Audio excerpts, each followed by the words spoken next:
This is Coyote News.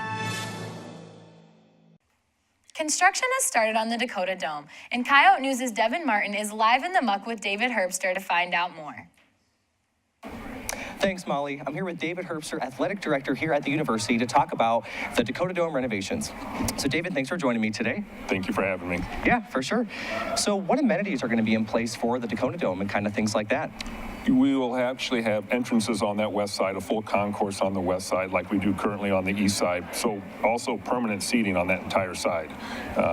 That's what the normal or the traditional fan will see. We'll also have some premium seats, which are suites and loges that will take up the first 4 rows. And then everything else is the permanent seating after that. So from a fan experience, I think what they'll probably appreciate the most is the additional bathrooms and restrooms and concession stands that'll be on that west side.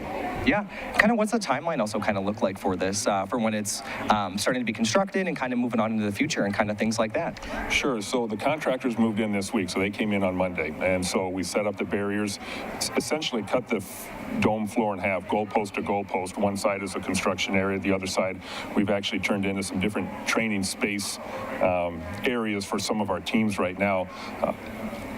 We're talking about June of 2020 by the time they fully turn it over to us. So we have this winter and in essence next winter to go through, but they'll have enough done for us in order so we can play the football season there this fall, though we'll only have the east side to use.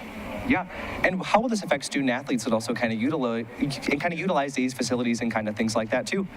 It's not easy. You know, we talked about a little bit earlier, when you build a house, you're not in it, and so it doesn't really affect you. But if you renovate your house and you're still living in it, it can be uncomfortable. So we certainly worked really hard to try to inconvenience ourselves as little as possible.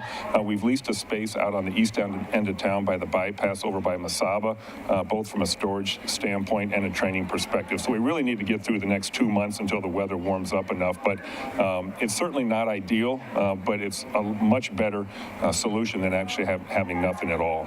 Yeah, sounds good. Well, thanks for joining me today. Really appreciate it and everything.